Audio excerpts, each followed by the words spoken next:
This is Kitten Features, and you're listening to ShowX Live with Ken in the student accommodation all the way in Scotland. Wait, that was years ago. You're listening to ShowX Live with your favorite Scotsman Ken, currently residing in the US of A, and Wayne, mostly from Colorado. Hey, wait a second. I'm on the show too, and I don't get any billing at all? Well, I know how to solve this. When the winged hussars arrive, Fremad March!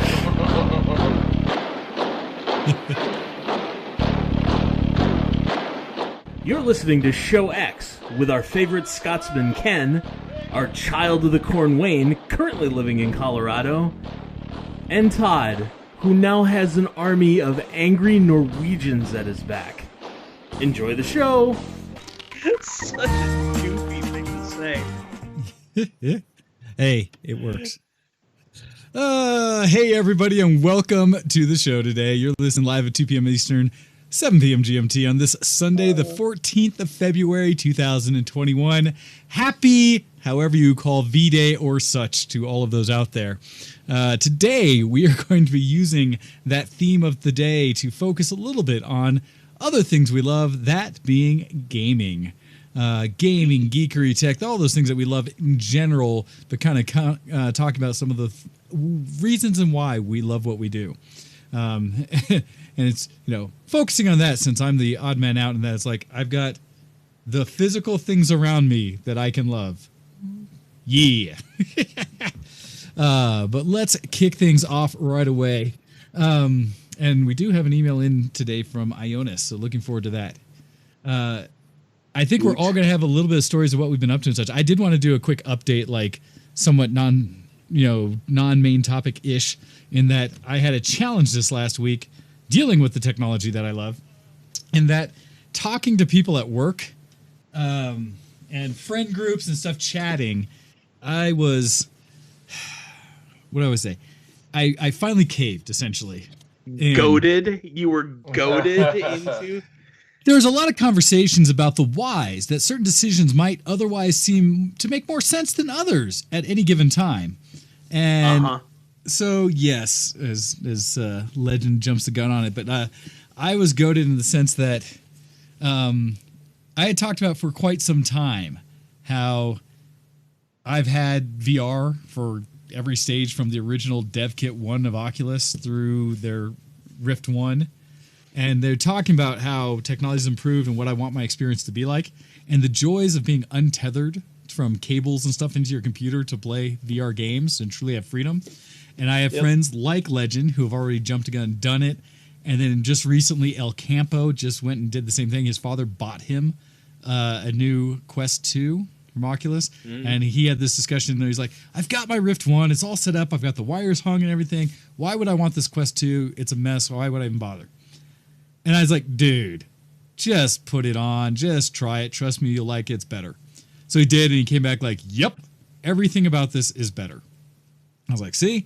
So in that conversation, other people online, it came back, and so I was convinced, essentially, to drop, the thing and go out and get my own upgrade and get a Quest 2 as well. And primary reason for it was because, unlike my Rift 1, and it's funny because this whole setup costs less than my Rift 1 did when I bought it, because this is just the 64 gigs, so it was $300, all said and done. That's not bad, actually. It's not, and it's a challenge because people are like, and yes, I did get the thing where you have to connect it to your Facebook account and do that, and this leads to the whole story about where more money was spent, but it's cheaper than anything I'd done getting the VR better, and it's an upgrade, right? And the big thing is that it does the true wireless, and only because if you have the software virtual desktop, which costs $20 or whatever it is, $30 maybe, in the Oculus store, and you run a streaming service from your desktop, you're able to, over your Wi-Fi, locally stream your content from your desktop PC to the Oculus Quest 2. And so that's my primary role of how I want to use it, is to be able to play Beat Saber, Half-Life Alyx, all these games I have on Steam VR on this headset without wires. And it works. Now, the challenge I ran into is it didn't work out the box for me. But the main reason was I did a dumb And part of their process that I did not see on the box or anything I'd heard is to register it, you have to have a phone with the Oculus app on it and Bluetooth into the Oculus for it to actually register and do the account and everything to register the headset. My challenge is my phone has slowly been dying, my iPhone 10. Little things, dropped in the water once and it stopped doing face recognition and such. Here we go. And so I was running into this challenge where I couldn't get it to see the device on Bluetooth anywhere on my iPhone 10. Like I'd come up, I got it to see my computer's Bluetooth could see the Quest 2 and all this, but it wouldn't work that way. So I was like, this is ticking me off.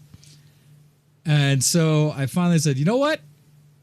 The carriers around are doing the deal now where as I realized my iPhone 10 has little issues like chipped little lens towards the camera in the back, a little bit of a scratch on the front the glass, nothing but terrible, but charging port, data port, like plugging in, getting wonky, doesn't always work, kind of terrible.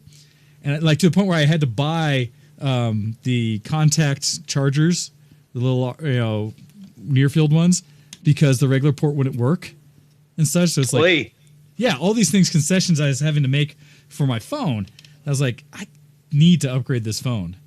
Well, that along with the idea that they were giving massive rebates for turning in old phones, depending on the model you had. And right now, Apple, basically anything from an iPhone 8 up, we're giving as high as on the higher end phones you buy $700 rebate. Wow. That's pretty damn good. Wow. Right? And I'm like, my phone's going to die. And so if I can do all this at once and get the best amount out of it. So you decided to get a replacement of the exact same model to save yourself some money then, right? Well, I want to get a discount on that. That wouldn't give me a discount. I have to pay more for that. Yeah. So you went for the hardest of the... because you were going to save $700 on it, you went for the hardest of the hardcore phone that you could get. I assume. See? You understand. Of course. Well, I understood as well. I was being sarcastic. I knew fine well you did not go for a replacement of the same model. when I pulled the trigger on this bad boy, like it cost me $0. So of course I went as hardcore as I could possibly go and still fit within the rules of the personal development budget. So exactly. So why wouldn't you? I would like to believe I was at least somewhat, I won't say conservative, but responsible in the process, in that I did upgrade, and I've been on Apple phone devices since my Nokia, basically, since my old Nokia brick. And so I have all the app stuff, so I stay in the architecture. I don't have a need or desire to go to an Android just for the sake of it. There's no use case that's like, oh, that would be a better experience for me right now. So I invested in except for all the hundreds of dollars you would save. Well, so the thing is, I got this for less than what my rebate was, right? And so, or not overall, like it didn't get free, but it cost me, I got more rebate than I actually paid for this. And they give you zero financing for the length of your contract as long as you're on your contract. And so it pays for itself with no extra finance fee. And so for an additional, after the rebate, $17 a month for 2 years or whatever it is. Yep. I got to upgrade to the iPhone 12 Pro Max. Yep. Damn, that's a very good deal. Nice. That otherwise would have cost me $1,200, basically. Plus line, I'm guessing. So it's just like super easy and done. But I did that, and sure enough, figured out the Bluetooth after that, although also figured out that Bluetooth issue I had was not the phone's issue. It was the app and user error. Because what I didn't realize is how, Apple in its infinite wisdom of trying to protect you, per app is very, like they default to not turning on any of the permissions for your GPS, your data, all those things. You have to explicitly tell each app what it can do. Well, when I got the Oculus app originally installed on my old phone, there was no need for it to have Bluetooth access to anything because the Rift 1 I had has none. Of course. So I denied it. So when I kept trying to pair it, the app was denied and couldn't find it. Now, in my defense, when I would look through the actual pairing available devices on the phone, the Quest 2 did not show up, where on the computer's Bluetooth it did. And so it led me to believe that there was some other issue there. Sure. Installing the reinstalling apps on this and starting until I was able to finally get it to recover from my backup to put all the information on this phone, which once it did was seamless and awesome. But I put the app on Oculus first, and it's asked specifically for access to Bluetooth, and I was like, oh, perhaps when I had my other phone, I had it disabled. And that's so you went out and got yourself the most modern model of a phone for the reason of it has Bluetooth, and you found out that what you already had Bluetooth. I'm giving that epic fist bumps. That is pure degeneracy, sir, and I salute you. I also accept another factor, as we were talking pre-show, about my character and being, and why I am not compatible with many people likely, is that I realize I have a perchance to throw money at problems versus always beating down to figure out what it is. Like, I do both. I will go to an extreme of building and figuring out and troubleshooting to do whatever I need to.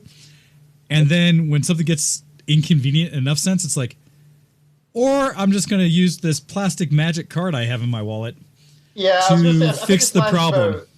I think it's less about inconvenience. I think it's more about the temptation of, ooh, shiny, I can get a new phone. I have something of an excuse for it. If the opportunity comes up in the process to make something shinier. Hands thrown up in the air, I've got no choice now. I have to buy a new phone. I give myself this. I tried to connect on my computer to see if the Bluetooth would work. I also tried to use my Android tablet device that I have for gaming thing to do it, and I was able to see it, but the Bluetooth pairing as well. I think it's mostly because this is an older OS version of Android. But like, I tried multiple things to say, screw it, I'm fixing this problem today. And I did. And it works. And even though I've yet to upgrade the Wi-Fi in my house to Wi-Fi 6 to give the experience even less latency and faster on the Quest 2, it plays wonderfully on what I have. Well done. So that was my update of tech, because guess what?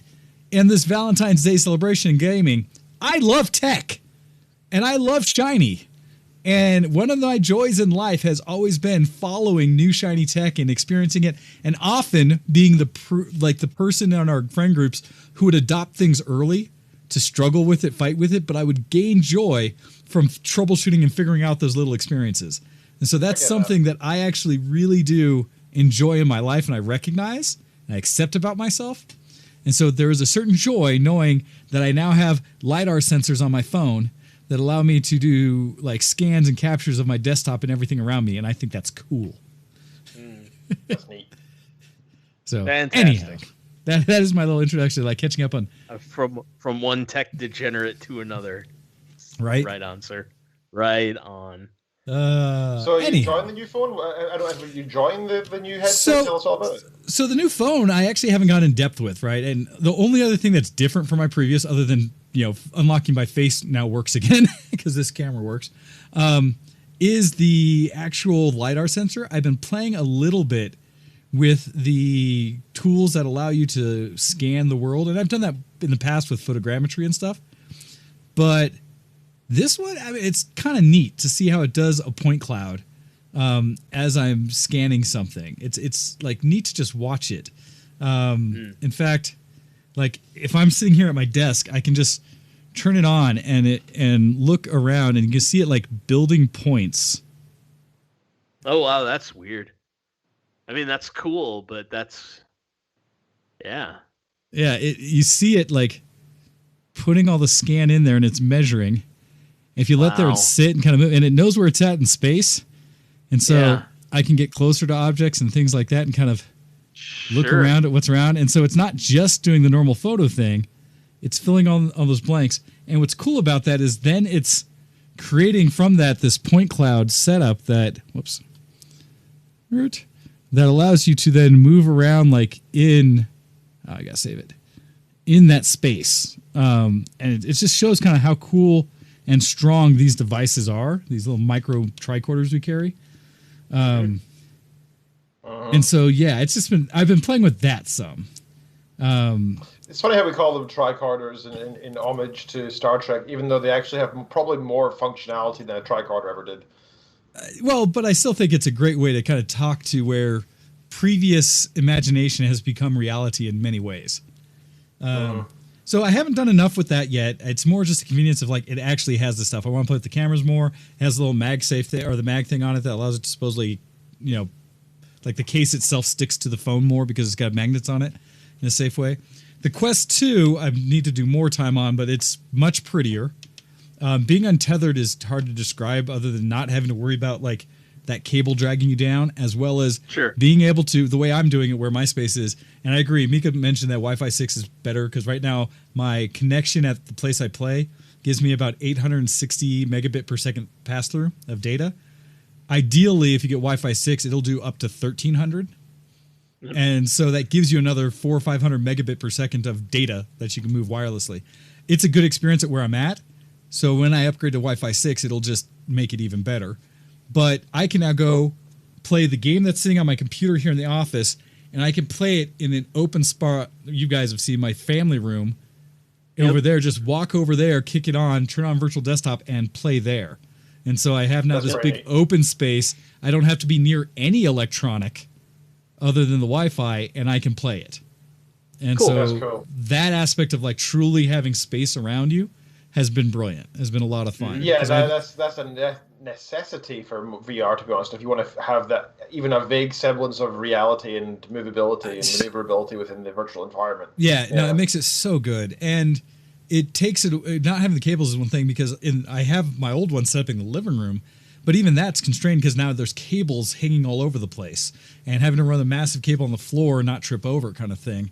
And so the convenience of that, plus it's a standalone headset, so I did grab, and I will give credit to Oculus for this. I haven't researched it to double check why the case has been, but I have purchased several games on the Oculus Store for my Rift 1. Things like The Climb, Robo Recall, Space Pirate Trainer, classic games to really enjoy VR experience.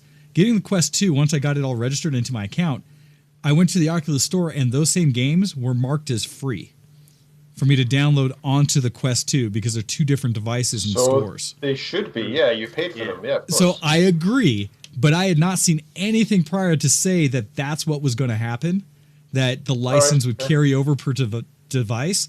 And the way it did it is it said like the actual, like, this game should cost $30. Line through it, $0. So I was like, cool. Acquire, like all of those. Yeah. And it's nice because now I can play some of those same games if I were to just put this, and actually the box is not big, I could take that instead of a carry case and go to someone else's house and show them VR. And so it's like, man, this is actually really cool. So I'm hoping to spend more time on it. But that's been my update for tech in that way. Yeah. Cool. Well, thank you for sharing. I look forward to hearing your VR experiences in the near future and whether it affects your like daily gaming activities. You know, like if, I don't know about you, but I have set games that they're my go-to games with comfort. I'm a creature of comfort in some ways, and I always go to the same ones again and again. And occasionally I'll have some time where I go visit a new game. And I'll be interested how you fit in VR into that, and whether that becomes a norm for you, or whether it's like a thing that you bring out only at parties or whatever. Because I see some people who only use it as like, oh yeah, I have that thing in the cupboard gathering dust. I bring out when people visit. Yeah. So. No, and that definitely happens for a lot of people. For me, the convenience of this now, I think, is going to allow me to play it more. In fact, I just invested in some of the upgrades I wanted for it. I got an external battery so that I'll 3D print a holster for my back, like a belt holster type thing. I'm going to 3D print for it. So it'll be in there, and a USB-C cable to plug in so it's getting additional charge, double the life on it. And I grabbed the HTC Vive head strap kit because it has over-the-ear headphones where the Quest 2 has little built-into the head strap kind of ones that work but are, to me, very tinny. And I love Beat Saber, and that's all about music, right? And I'm sorry, but I will never have a quality. It's similar to this. Trying to listen to music and considering it a good experience from the built-in speaker on your phone, right? Like, you can listen to the music, but you're not hearing it. Yeah. And so in that same way, playing Beat Saber with the same quality speakers you get in a phone, essentially, you can listen to the music, you can play the game, but you're not really enjoying it. Yeah. It's so tinny, right? It's so high end. Yeah. And so this head strap one is supposed to be pretty good, and it's supposed to cradle your head better as well. So I've got those coming, probably Monday or Tuesday here, Amazon Prime. But no, so I'll probably incorporate more, and I like it because I can also plug it into my computer and do a desktop tethered one. So if I'm going to play VR like on Rebel or on Star Wars Squadrons or any racing games, Project Cars or something like that, and use a peripheral, I can still do that on the Quest 2 just as easily. So I think it's one of the better VR head devices for anything that you can do both remote from a PC and tethered to a PC. Like, it just makes sense. So I hope to use it more. All right, I've been opining about VR and what little bits I've done. What have you guys been up to, or anything new and exciting that's that you're loving in today's environment, and this going into Valentine's and everything like that? I've shared a little bit of the tech that I've been going and what's got me excited this past week. How about each of you? Todd, you want to go first? Sure, I can. Paradox has announced a new expansion DLC and patch for Europa Universalis 4. Nice. That is focused. Yes, as I looked today, it is now my second, because World of Warcraft was probably my first. It is my second 2,000 hours played game. Wow! Congratulations. Thanks. It's good to have a game that you enjoy that much. Oh, seriously, that's like, damn. Yep. It's focused on Southeast Asia and North America. So the First Nation tribes in North America are getting a much needed rework. Okay. And the nations in Southeast Asia are getting the same kind of rework that Paradox has been doing all across they'll pick a section of the world and they'll do a major patch and a DLC around that area. Okay. So the last couple 1.29 was called the Manchu patch, where they fixed the steppe hordes in Mongolia and the Russian steppes in the northeastern, extreme northeastern China, I guess. Or I guess still Russia, but kind of where Korea, Russia, and China all sort of intersect, roughly. Okay.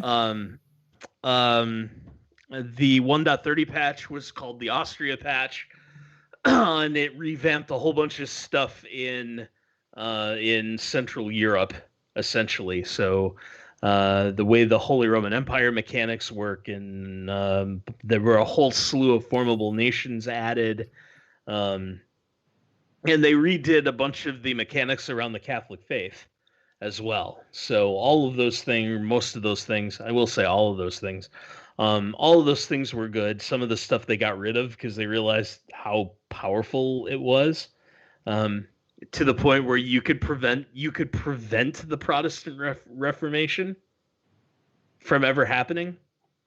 Yeah. Okay. So very, very ahistorical, and super important if you're playing an Imperial game. But this one is, like I said, this one's going to be Southeast Asia and North American First Nations tribes. So that's all going to get reworked, and I think they're doing some stuff with one of the religions, though I can't for the life of me remember which one. It may even be Totemist, now that I think about it. But we'll see. No release date yet, but I'm pretty excited about that. I have been doing some campaigns that I had thought about doing earlier, but didn't feel like I was good enough to do when I had only 1,000 hours played. But I now am of sufficient skill to do those playthroughs. So one of them was starting in India, and converting to Sikh religion and forming the nation of Punjab. And another one was starting as a trade-focused nation called Gujarat. And what I thought was going to be a limited expansion, or what they call the tall play style, where you don't take a lot of territory, but you develop that territory a lot, and you're still really powerful. You just don't have a lot of landmass in terms of like square mileage or whatever. It turned out to not be the case. I ended up going berserk a little bit with it, just kind of by happenstance. And then the one that I'm working on currently was I flipped Poland Orthodox from Catholicism to Orthodox religion. Culture flipped it from Polish culture to Ruthenian culture and formed the country of Ruthenia, which is a Russian princedom, and decided to crush, the Lithuanians and the Muscovites, and now I'm working on the Ottomans, and it's been like 100 years of just gobbling up territory from the Ottomans, and that's been fun. One of the things that they Paradox added in the 1.30 patch was to make it really, really easy to form other nations through the process of flipping your primary culture. And so, quick mechanics lesson real quick. As you conquer territory, or every province in the world has a culture associated with it. So, for example, Vienna has Austrian culture, which is what you would expect, right? Yeah. Half of Poland is Polish culture. The area of the north of continental Europe that's adjacent to the Baltic Sea, there's part of that's Prussian culture. And you can, if you get 50% of your stated lands to be a specific culture, you can then make that culture the primary culture for your country. And primary culture is part of the requirements for a lot of countries in order to form them. So in this case, I had to flip out of Polish culture and into Ruthenian culture in order to form Ruthenia. And there's not a particular gameplay reason in order to do that. It's just fun. Gotcha. Ken, you are muted. So I am. I don't think I'm ever going to get over the complexities that are in this game. It just sounds so terrifyingly difficult to understand. No, so it's funny, Ken. We were talking that in the pre-show. Todd and I just kind of some levels of, and this is hopefully I think one of the main topics I'd like to talk about a little bit today is what it is about a certain game, the gameplay mechanics, the story, whatever it is about why you enjoy and love playing that game. And that complexity, that level of depth, Todd was telling us in the pre-show that is one of those drives, and it allows for him the level of replay that game provides, because there's so much complexity. He's able to take on the challenges of building an empire from completely different perspectives every time he plays. Right. And I agree with you, Ken. For me, I hear it, I see some of the gameplay, and it's daunting to me. Like, I'm just like, man, I was broken because the mechanics in Civ 6 had so many different things you had to manage that I've never made a successful press in Civ 6. It crushes me. And I'm like, man, I remember old Civilization where I could just build some a whole bunch of units and go take over the world. That is not the way Civilization is today. Yeah. But because of that, right, it's such a different experience. You mentioned Civilization. My memory of that series and why, outside of Civ 2, I think I've played every single one of those games to this day, is a game that I started as America, and I owned on an Earth map. So it was as good as you could do of Earth. Yeah, as good as you could do in 1991 of a representation of Earth. Yep. Okay. I used to play the heck out of that. And this is so broken.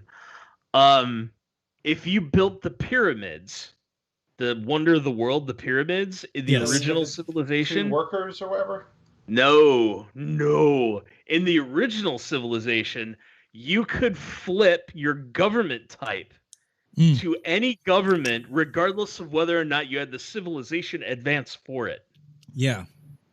And so you could, if you got the pyramids, you could in like 1800 BC become democratic. Okay. Which And is what's the benefits of being democratic? Economically, it is by far the best. It was the best government type economically. So you would make tons and tons and tons of gold, okay? And then when you needed to go to war with somebody, you would flip communist.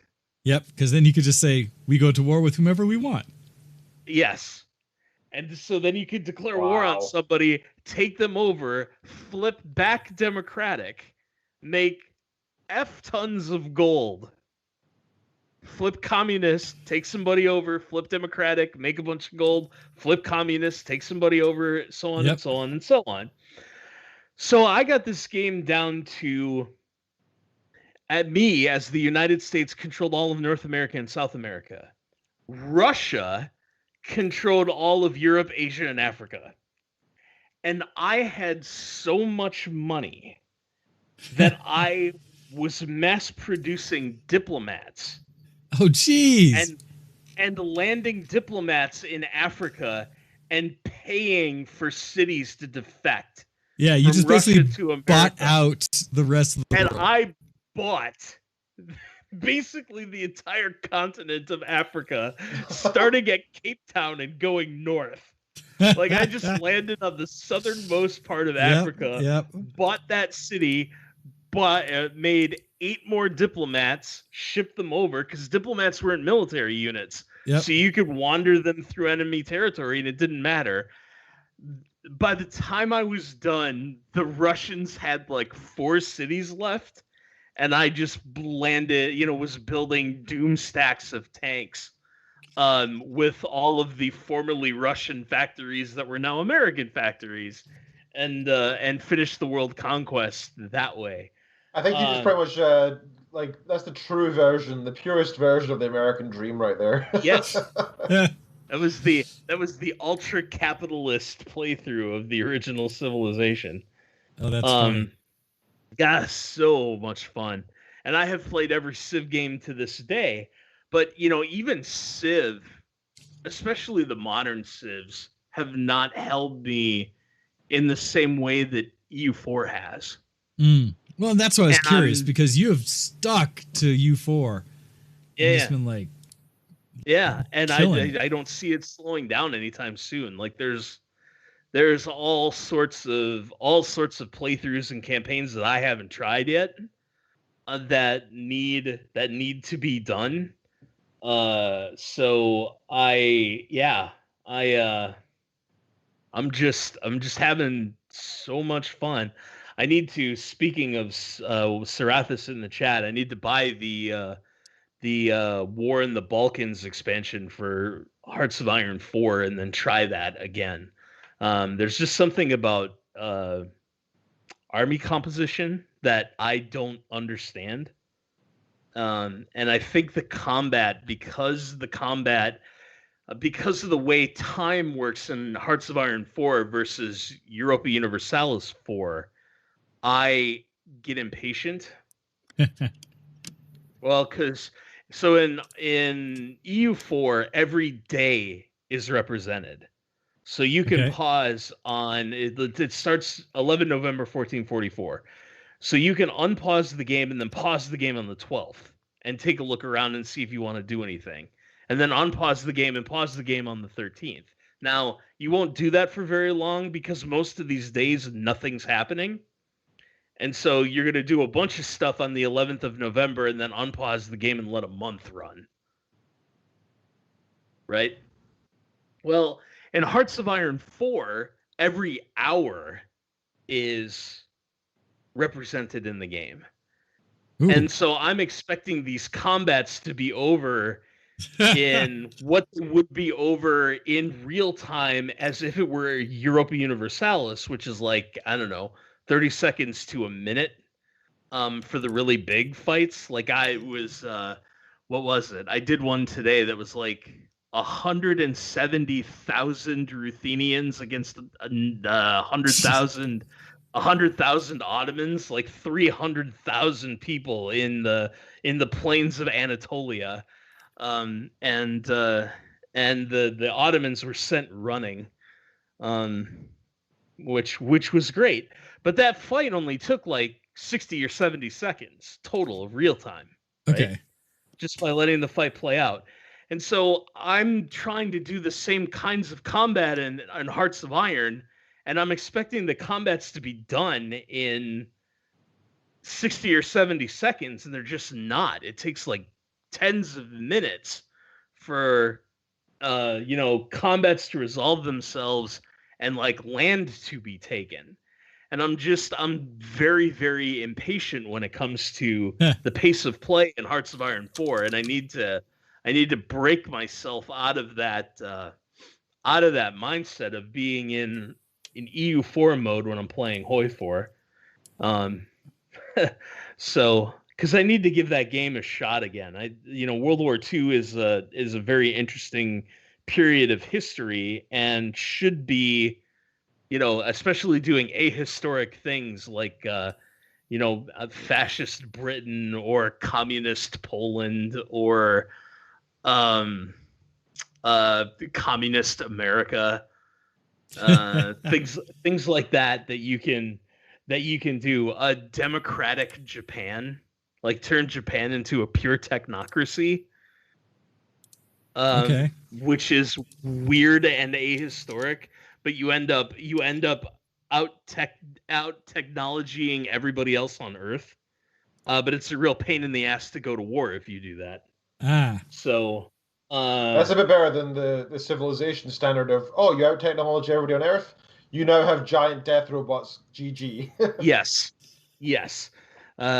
Where the German Panzer tanks versus Zulu spearmen. Yeah. And the little animations where the Zulu spear guy is doing his little dance and then poking a tank. Yep. Or a freaking Apache helicopter just getting sticks thrown at it. Yeah. Mm-hmm. Yes. Britain invasion of Africa colorized. Yeah. But those are longbowmen, Ken.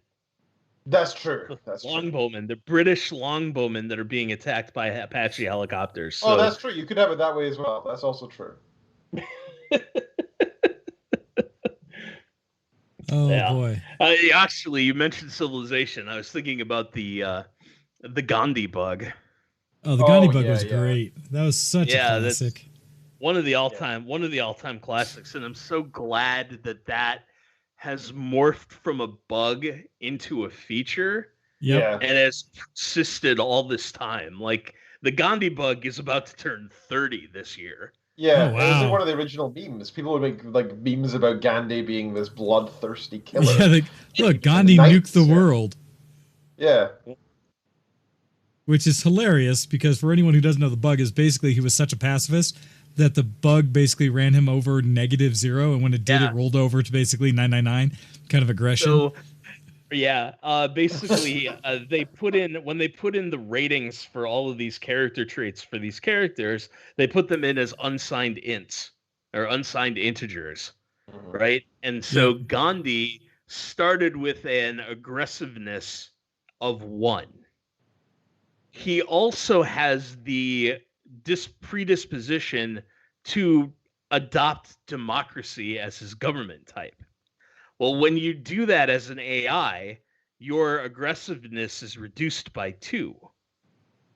And so he went, in theory, from a 1 to a -1. Except these are unsigned integers, so you can't do that. And well, so when unsigned int means, because I think the majority of people probably don't know that, is simply that you can't have a negative, right? Only positives exist. Correct. So when you go below 1, you go instead to the max. If you take away 2 from 1, you instead go to the max number -1, effectively. Yes. So I've been told that these things were out of 256. So he went from an aggressiveness of 1 to an aggressiveness of 255, which meant nuke on a scale of 0 to 10. By the way. Yeah. And plus, he still had all the default dialogues, right? He had all the default peaceful dialogues. So he went from 0 to I am become death nuker of worlds. Hello, nice to meet you. I bring peace to all lands. Gandhi has declared war with you. Yep. It was still like, I'm a pacifist. And yet when he would like, oh, you have offended us to this end and we must come at you, right? It was still Gandhi saying like, we're going to kill everybody, but in the nicest way of like, I don't mean to come to this. And in the later games, he would nuke people out of spite. Like I was about to win a game. Was it a science victory or a culture victory? It must have been a science victory. No, it was culture victory. So I'm getting ready to build the final wonder of the world that you have to build to achieve the culture victory, right? And then all of a sudden there are mushroom clouds over half of my cities. And it's just like, what the game starts lagging from the graphical intrigue. What are you doing? And then the thing pops up and it's Gandhi, and it's like, yes, I have done this to you. Like, you jerk. He'd be your ally at the time. It wouldn't make any difference. He'd still do it. Yeah, it was totally. Great. Like, I'd love the concept of being spite nuked by Gandhi. Oh man. I love bugs like that turn into features. Yeah, there's another thing we love. One of my but that's one of those things. So okay, yeah, games. Now I do want credit. Okay, we'll give you some time, Ken, if you'd like to share some of what you've been, because I know you want to talk about Factorio, but I know that, and as we get up here, some point after the break, I'd love to focus on some of these kind of things about games, gaming, and stuff like that we just love. Why coming back to what was loves, which is video gaming, and so. Like, Ken, what have you been up to recently that's been something you've really been enjoying getting into this? I know you've got some Factorio news for us. So in general, things I've been loving about gaming. Oh, I don't know. I guess I've been enjoying getting back into WoW this year, this past few months, because WoW has always been such an intrinsic part of my because I'm such a youngling. I started playing WoW when it first came out in 2005, when I must have been 13, 14. So, WoW is a part of my, childhood. It's such heavy nostalgia for me because of that. I remember talking about like the idea of an expansion pack getting leaked, like just before TBC was announced, to friends back in high school, and they were like, "Oh, it's not going to happen. It's not going to happen." And then I also remember the night when TBC came out on the server I was on Europe side, it was at midnight. But it was a school night. It was like a Monday night, Tuesday night, or whatever, right? Because it's expansion day. And I remember I stayed up late, and I just came out, and I remember the Dark Portal appeared, and I was like, oh my god! And there was like thousands of people around the Dark Portal, and it was such an amazing moment. But I was like 13, and my mom was like, "Why aren't you in bed?" I was like, "Let me enjoy this." Yeah. That was so magical. I remember walking onto the sands of Outland for the first time, and it was just beautiful. The road of skulls, or whatever it's called. It was just amazing to see all that with the ethereal glow in the sky of radiation and such. Yep. And that was all just so amazing. First time I saw it. That first flight over the battlefield in front of the Dark Portal, where the demons are spawning in like just perpetually. Right, and the Horde, is it the Horde? Maybe the Alliance is there too, but they're fighting off this wave after wave after wave of demons, and you fly over this to get to the first town. Honor Hold? Yeah, I think that's what it was for the Horde side, at least. I don't remember what the Alliance. I think that was the Alliance one. Sorry, I don't remember what the. Actually, I'm in game. I can just open up and look. Oh, there you go. Perfect. Hellfire Peninsula. Oh no, wait, I've not been there on this character. Never mind. I can't see it. Oh. Anyway, so you're taking this flight, and they totally wanted to show off, the environment, right? And if you were really really lucky, you saw the Fell Reaver stomping around while you're in flight. And you're like, or if you're really unlucky, it'll kill you. Well, if you're unlike, if you're on the ground, if it will kill you for sure. And like I remember leveling the first time there, and like you always had to be like it would make noise, so you knew it was around, right? But you always had to like keep your head on a swivel while you're fighting things and questing and whatnot. I love that. Otherwise it was gonna stomp up behind you, and you were not taking it one-on-one. That's for sure. I remember that always being my go-to example of how to do an RPG with like leveling as part of it, right? Because it's bad to, generally speaking, have mixed levels in a zone, because you don't want to be walking around and like you're easily killing things. You take 2 steps and then you get mauled by something in one fell swoop, Yep. But Yep. I thought that was always a good example of how to do it, because you'd have a zone that's generally safe for you, but there's an occasional, it's so big that it's entirely your own fault if you don't see it coming. Yeah. And the noises it makes, like you would hear it coming. So it's entirely your own fault if you die to it. Yeah. And I thought that was so great, because it added such an element of, again, it's that nostalgia we feel now looking back on it, that all of us can enjoy that. So, back in high school, that was one of my favorite things with gaming, is that nostalgia element, and the fact that some of these games are still going in some respect. I mean, I think WoW has gone, weirdly enough, in Shadowlands, I feel like it's gone towards almost like a traditional MMO, in the fact that everything is just angel wings and weird understanding of what death is, and all this stuff that you see in MMOs, where player 1, you got killed by some crabs. Player 60, you're now traveling through the zones of death, and you are friends with like undead people who are kind of alive and kind of dead, and you have angel wings for some reason and all that stuff, right? And it's just stupid. It feels like WoW's gone down that path now, but it's still kind of fun. It's just silly. Right, that WoW has gone more like action RPG Korean MMO style, or it kind of feels that way in some sense. It certainly seems influenced by that, but I'm enjoying it because it feels pretty. I don't know. It's in a WoW centric WoW standard. It's very well done. Very beautiful zones and stuff. Anyway, so that's a general thing that I love. To answer your first question, Wayne. The second thing you asked me about Factorio and stuff, right? Yeah, well, because you'd mentioned that you'd accomplished something recently in Factorio, correct? Yes. So there's 2 things I want to talk about with Factorio. I'll do the general one first. You might want to do some screen sharing here, Wayne. In the notes, the first thing I've got there is, or the second thing I've got. Yeah, the first thing I've got there is the Friday Factorio facts. So FFF, the triple F. Every Friday, it used to be during when the game was being developed, every Friday they would do a blog explaining what's going on with the game. And now that they've actually released past 1.0, they don't do it so frequently now, but they still do the occasional Friday Facts. So this is Friday Facts 364 for the 1.1 stable build of Factorio. So 1.0 is the full release, 1.1 is now the stable version. So they now consider the game finished, and that's kind of what they describe in this article, this blog post. Is they say the game is now technically finished. We've finished all the development we want to do. We've now done even tuned the niceties, made the UI look nice and everything. We're pretty pleased with where we are now. But the question is, where are we going next? And so they actually, it's so brilliant to see a developer talk about this so candidly without it being in like a news conference or anything. They just do this because they know people are interested. So it's towards the bottom of the entire view. They talk about this. They say, oh no, I've lost it actually. Maybe it's not there.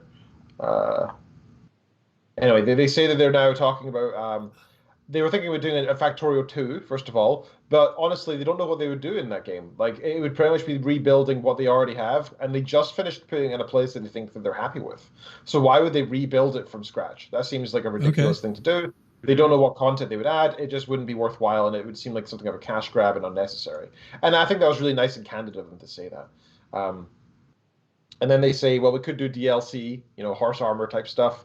But they were saying, what are we going to do realistically? What can we add that the modding community doesn't already provide? Which, by the way, is fantastic in Factorio. The modding community is amazing. They add so much stuff to it. So they said that seems a bit unnecessary and, again, kind of cash grabby. We really want to provide something that's worthwhile for you guys. So they said the best place must be an expansion. So they don't really know exactly what they're going to do for an expansion. This is just them saying they are thinking about doing an expansion. They're not saying, we're announcing this expansion. You know, we don't know the theme, we don't know the point, we don't know what's going to come out of it, we don't know what the features are going to be. But it's going to be an expansion. And I think that's just so great that they're willing to just say that, you know? They've also started posting some new job postings online for, I think, a 3D modeling artist and similar things. So I think they are definitely increasing their team size to meet production for the Factorio expansion. So that's really exciting. I think that's such great news. Woob Software is such a fantastic team. I really enjoy how they have communicated with the community over the years as they develop this game, and I'm glad to see they're still doing this. The game they have produced has won multiple awards, Game of the Year type awards, and lots of Steam-based awards for being one of the highest rated games on Steam, top 3 repeatedly for the past couple of years, even before release. That's hella impressive. So in other words, if you haven't yet played Factorio, you should, by the way. It is a fantastic game. Right. So I love Factorio, as this may be evident, and I have talked about it over the years. In, I think, August, October last year, I mentioned about how I have been putting together this research project to do some stuff within Factorio in my real world work as a researcher. Okay, cool. Lie down. This isn't about you right now. That was sort of like a pie in the sky idea. It started off with, hey, wouldn't it be cool if we could automate Factorio entirely?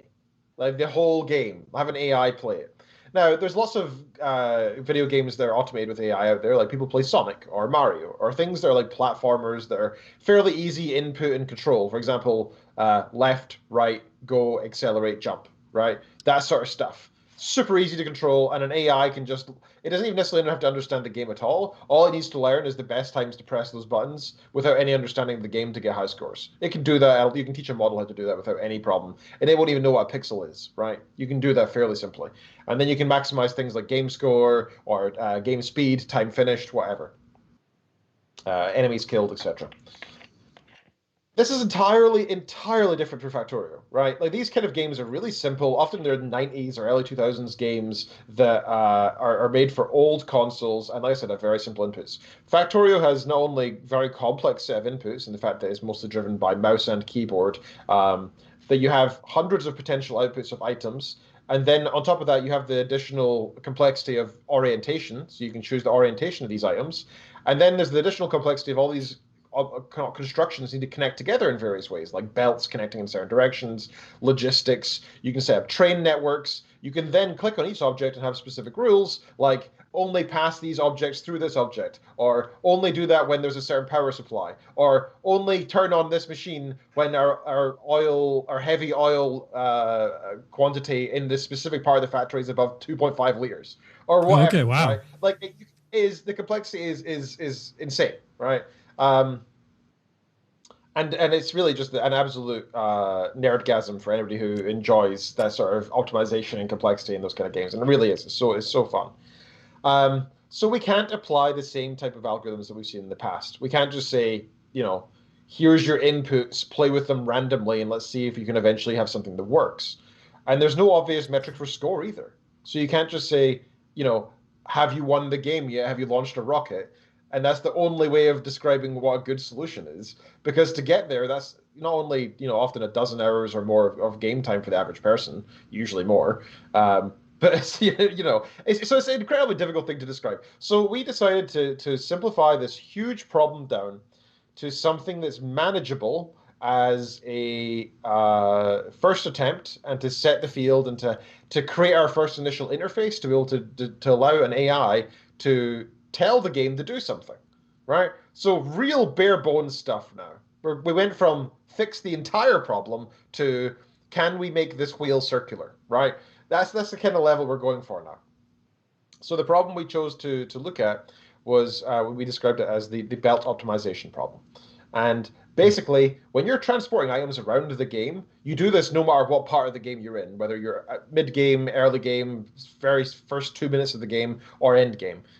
Moving stuff around the map is very important. And you'll most likely want to use belts for that. There are other solutions such as robots, but most people will use belts most of the time. At some point, belts are going to be a key component. Yes. So this reduces the number of inputs that you could potentially have drastically. So now you can have a belt that faces up, right, down, or left. There are some additional things, like you have underground belts, and you can have splitters, and you can also have different speeds of belts. So we worked out in total it's something like, I think this is off the top of my head, there's about 38 different options to place a belt in a single place on a grid.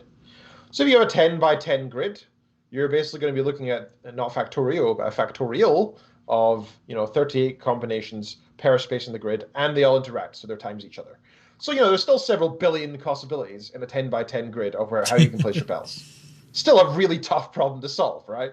And this is what I'm saying when Factorio is a really hard game to play if you think of it in this context of you don't have a brain and all you know is that you can place things randomly.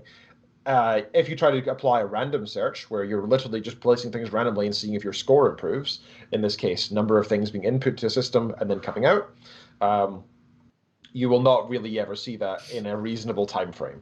Like, yeah, you can give it to a supercomputer and then run it in parallel, 10,000 times over. So there's 10,000 different instances all being tried at once. And eventually those monkeys writing Shakespeare would eventually appear, right? You can do that. But that's not very smart and a real waste of resources. So our entire goal here was, how can we do this in a smart way? We decided with our sort of knowledge in this field, there are two major mechanisms that we can use. One is going to be optimization algorithms, such as genetic programming, genetic algorithms, evolutionary algorithms, these kind of things, which basically use smart approaches like evolution, where it's not a random system, it's one that has processes such as selection and mutation and crossover, like we see in our genes, that allow the improvement of certain things, as you see in humans, animals, plants, bacteria, etc. Right? They improve based on their environment over time, by lots of them failing and the best ones succeeding. Right? The harsh system of evolution. You can do the exact same thing with solutions. So you say, here's a solution, here's another one. This one's better than that one. Let's try crossing them over or mutating them or whatever and seeing which one survives. And then you do that over and over and over. And eventually, instead of searching randomly, you can get a solution that often works in maybe a few hundred iterations instead of billions. Right?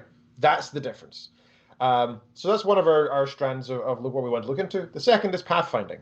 So instead of thinking of it as like a grid where you change numbers randomly and see what improves, what if we instead say, well, we know this is the input and we know they want the output over here. Can't we just draw a line and then just have it do that? And that works sometimes. Like if you have obstacles in the way, or maybe you don't know where the input is, or maybe you have multiple inputs, multiple outputs. Plus, even if you do that, drawing the line isn't necessarily enough because there's still the multiple combinations of, up, down, left, right, and different fast types of belts, and then splitters, and then underground belts, and so on. So there is still a sort of mix of both. So basically, what I'm trying to get at with all of this is we made this little project, which was to solve this belt problem. We came up with several smart solutions, AI-driven solutions to solve it. And we have successfully solved that problem with 3 different solvers, and then we wrote a paper about it and said, hey, look, we got this working. We also said, hey, look, we managed to write this bit of software which allows you to create an... So long as you have an external AI, you don't need to know anything about Factorio. It doesn't matter. You need to know nothing. Okay. We programmed an interface for you that allows you to connect it in, which is great. So you don't need to understand the Lua programming language that they use. You don't need to understand how the server system works. You don't need to write any mods or anything for the game. That's all covered. You just download the stuff we made, plug in your AI, if you know how to make an AI, and then you're sorted. So it takes away the complexity and it opens up the field for other researchers and enthusiasts of gaming and AI to try and do that themselves. So that's a huge contribution I think we've made, as well as describing this problem in the first place, as well as providing some initial basic solutions to this basic problem. So that's the first step. We've now published it as a preprint. This means it has not yet been peer-reviewed. It's not true science yet. Please do not think of it as science when you read it. If you read the article, it is absolutely not science yet, because science requires peer review. Instead, this is just us saying, here's our findings on a little experiment we did, and hopefully it'll be peer-reviewed in the near future. It's already been sent off to a publisher, to a conference, and hopefully they'll like it. Once they've had a look at it, go lie down, buddy. They will decide whether it's worthy or not, and then it'll get published fully as a scientific article. However, the preprint is available, and I can drop the link in chat for anybody who's interested. It is a scientific work, so it is kind of a hard thing to read, I imagine. But you are welcome to give it a quick glance over if you are so interested.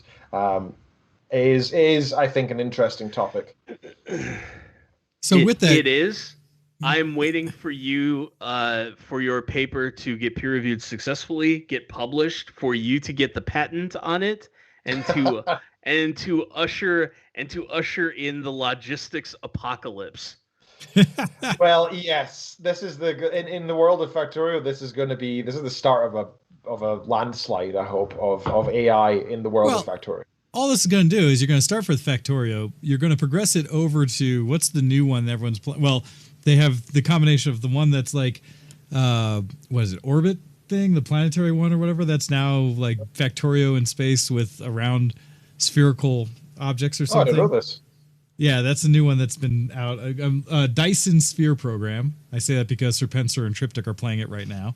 Cool. Yeah, DSP. What Sarah? That's what. See, you were saying DSP, guys, and I didn't know what it was. But yes, Dyson's Sphere program. So they say DSP, and I think they're talking about Darkside Phil. Oh, I think so many other things. I think work-related things, and I'm just like, God, it stop. No one should be talking about Darkside Phil. There you go. But yeah, but basically, Ken, what you're going to do is extend what you've learned with Factorio into every optimization of building game that's out there. In fact, I want to see you take it over. I want to see you take it over to the puzzle game that Hando gifted me that I haven't played enough yet. Arctis, whatever, the one where you put down little hex things and objects to move things. Sure. That program one. Because the key there is if you can build it so that your interface and AI can solve any of those kind of optimization programs. For me, the real end game is creating the real machine learned AI that can essentially do better layouts of like city planning and stuff like that, like extended into real world. So where it's like that's a field of research called operational research, right? And that's what my PhD's in. So not directly. I'm a very small slice of operational research. Mine was employee scheduling, but it's exactly that kind of thing. And the way we've written this paper, if you have a look through it, in the abstract introduction, we do sort of classify it as having lots of real world applications, right? It is obviously being used in a video game right now, but we're effectively using it as a simulator because this is directly applicable to real world problems. There are actually transport belts that exist in the real world. Think of Amazon warehouses. Actually, the common one I saw in the research literature was mining quarries often have belts that take ore directly from a mine and carry out somewhere, usually often miles apart, into a processing plant. And that sort of logistic is a bit easier because you're just trying to go from A to B, and usually it's empty. We're adding complexity of obstacles and stuff like that, but they also have problems of height, and it's more the design of the conveyor belts they're interested in. That's less what I'm interested in. Mine's more just logistic placement of the belts. Well, but I think that's the thing, right? They work together where their design determines what your options are for inputs, right? For the type of things you can optimize for. Yours is placement. And so I'd love to see it extend because I would absolutely go nuts just in my own geekness and love of tech and shiny to see a project born from gaming applied directly to real life. I'm sure it's happened before. We already have the techies out there that kind of that blends back and forth. But to really have something that you can say, like, I would love to go out and look at a road network and see something that I saw first in a game and say, like, hey, this is that, road interchange type setup that I saw in this game that I thought was effing brilliant. Right. Well, I'm sure right now, Bridge Simulator has spawned real world bridges. I'm entirely certain. But I would love to see more of that. For sure, the next steps with this is we're going to continue down the Factorio spectrum because, like I said, this is the start of something. So our next plan is we did one paper together, me and my co-authors. We're next going to do 3 other papers, or they're basically going to be, one's going to be an extension to this one that makes it more complex, and then 2 others are going to be other sub problems within Factorio.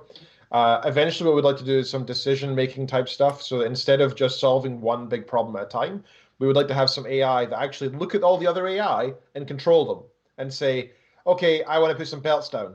Okay, I want to do some electrical power stuff. okay, I want to do this, I want to do that, and it needs to have a decision-making component that has pros and cons of what it's doing. I don't want to cause too much pollution, or that's too costly, or that's rather inefficient, and decide what to do based on that. And that's going to be a really, really, really interesting thing, because I think we're getting into a sphere of research that is pretty novel. That's pretty new stuff. This idea of AI controlling multiple other AIs that are all connected to each other, right? That's a tough problem to solve, and that's what I really want to get into eventually. So I just want you to know, when Linda Hamilton shows up at your door with a shotgun or an Uzi, thus both saving the world and validating all that you're doing, saying that you are the nexus for the cause of the Skynet, empire. So, yes, Doctor, Professor, Rear Admiral Ken Reed, Esquire, Destroyer of Worlds. There it is. Yeah, that'll be. We know you will have reached peak, optimization. Progenitor of the apocalypse. The catalyst of the downfall of humanity. Yep. Oh man, that's great. All right. Sir Spencer says, I am super turned on right now. Well, that's the thing, right? I know so many people who these kind of games and this kind of optimization is their jam. And we're going to get into that a little bit after the break about what it is that makes certain games just stand out, what you're looking for in certain games. Where is that love, what drives from it after this break? So we're going to take a break. I'm going to read an email from Ionis. He actually, because he loves me in this sense, gave me an easy mode email today on all relative sense. But we will come back and talk a little bit more about that love of gaming and what it is we enjoy about them after this. During the break, you're going to hear, let's see if I get into the right tab here, a OC remix from Sebastian Scaff from The Witcher 3 called Love and Loss. And so listen to this. We'll be back in just over 3 minutes, and let's continue the discussion about what we love about gaming. All right, everybody, you're watching Show X, and we'll be back right after this.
You're listening to ShowX on VtWProductions.com.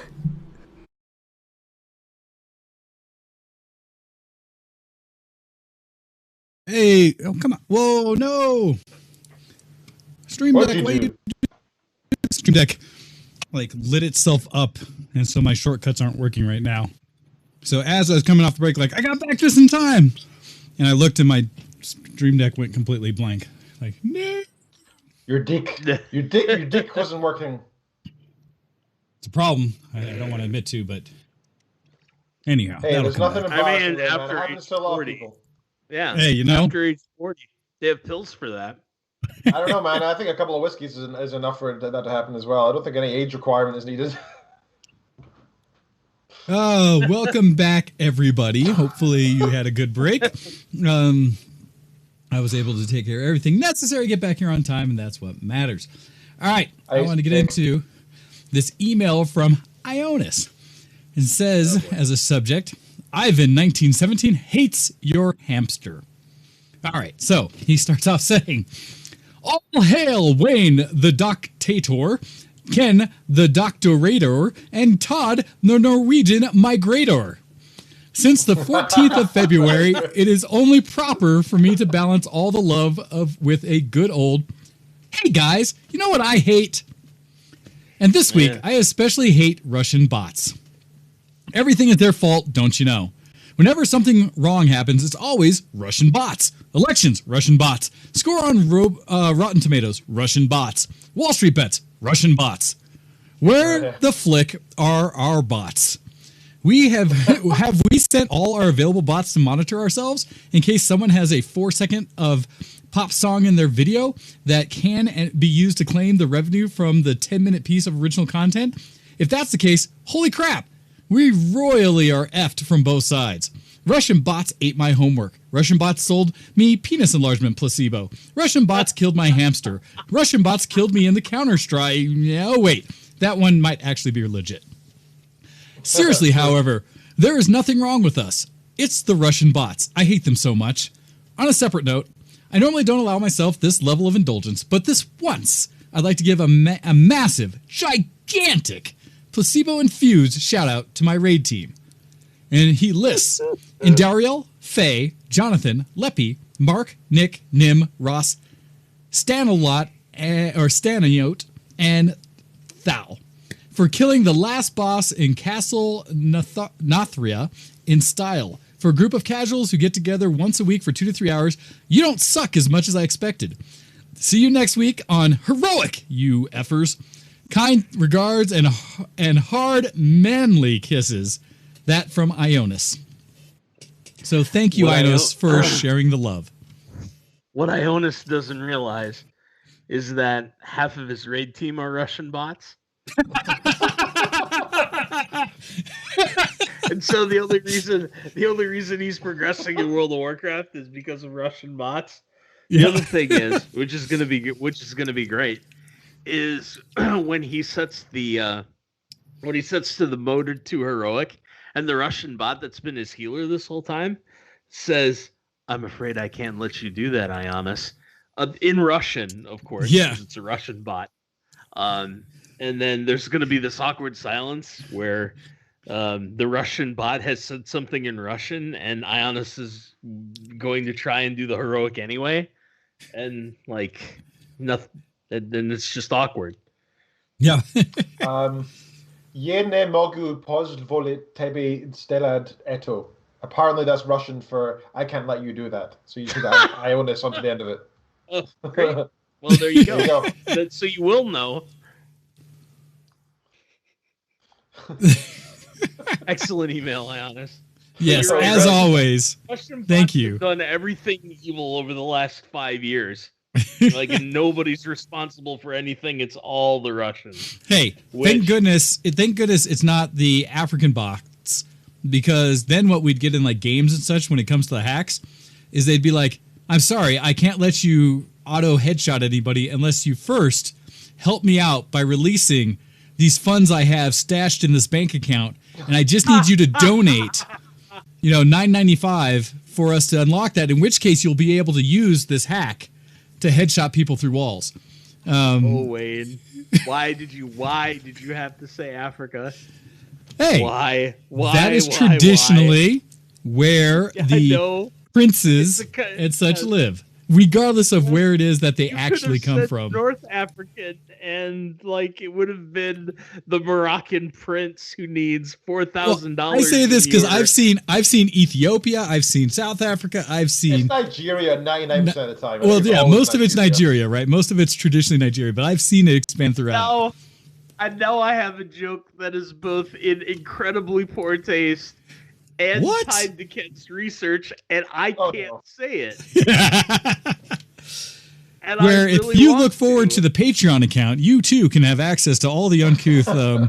No. And my head is going to explode, so I'll just do the off-color bit. I always employ African bots because they work for dirt. Oh. Okay, I'll see you guys later. It's me off. Bye. See you. I hope he comes back. Yeah, no, that's anyhow. Now, thank you, Ionis, for always setting a good mood when it comes to our breaks and the emails you do. Wayne, I very much appreciate it. Entirely Wayne's fault. What? I wouldn't have thought about it. I would have thought pure thoughts. Like, I made it all the way through the Ionis email, comrade, not thinking about anything off color to say about the Russians, and then Wayne had to say African bots, and I'm just. Yeah, I was trying it to. There's a kind of the Russian ones may be trying to identify themselves otherwise and hide, but I'm sorry, I was taken over by a Russian bot there. See, that's need to have we need to have. Oh gosh, that could be if not drop in, make a little sickle and hammer overlay that pops in with a little bit of static.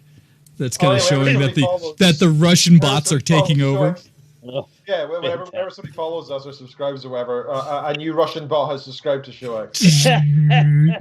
Comrades, another has approached us. If we don't do better at memeing ourselves, who else would? Yeah, that's right. So that's right. I do want to get into what it is we love when we get into things about gaming. Because we've had a little conversation about some of the things we enjoy and what it is about, but I think there's something deeper about the kinds of games we're all drawn to. And I say this because I know I play a specific set of games way more than any others. I will admit that some of my love is shiny. What's new, what's exciting, what's something pushing an edge, something different than I've experienced before. And so that is a draw. Along with that, for me, it's like we've talked about what makes games good, how you scale games and stuff like that and kind of compare them. So the graphics, all those kind of things about them. But personally, the experiences I get out of video games that draw me back often depend on mood. And so, for me, if I don't have a lot of time, man, I love the games that I can get in there and get a unique experience to a degree every time I play. It's why I play League of Legends ARAM so much. It's a known environment that I don't have to think too hard about getting into play. And when I get into that 5v5 match, these are all real people who play very differently and with a random set of characters. And so that experience I get fills that need I have for just kind of some kind of competitive interaction that's not so hardcore I'm going to lose my mind if one person's performing poorly, or I'm going to lose my stuff if I miss a click here or there that I'm going to be so mad at myself. It's a light experience that gives me that competitive piece without me having to totally engross myself in a system, an engine, the specifics of min-maxing like a character or build tree or something to have success. I can play it in the way I play most games, and Todd and I were talking about this in the pre-show, that I am a generalist. I keep using this term all the time now for me, in that I'll just play a game to enjoy it and to have fun with it. When I play weirdo things like you play a game for your enjoyment. But my enjoyment, right, is very casual. I will straight up say that I am most likely just a casual gamer who plays a lot of different games. Because I jump in, I follow what's presented to me on the surface of the game, and I don't really try to go much deeper into it. I don't go try to break the game with some mechanic or something like that. I don't try to eke out every little experience within that game. I just kind of play it. And I have fun playing what was presented. But I found there's a difference with people that I've talked to who have played certain games and just like found every ounce of enjoyment from every different direction they could get out of that singular game. Where for me, I can be comfortable with having a kind of linear progression through a game, enjoy it, finish it, say, I got the end credits, good job, and move on to another game experience. And part of that is the shininess I like. It's part of why, for me, games that have great graphics definitely draw me. Games that give me a certain quick endorphin hit of progression and some level of better than the other guy, not just the I clicked the button and therefore succeeded, but still, for me, things that require some skill. It's why I've always been around FPSs over other games, because FPSs are my ability to move a mouse and click it at the appropriate time while processing the information they're giving me through the game UI and stuff like that, right? And that's a skill that I like to exercise versus the knowledge game.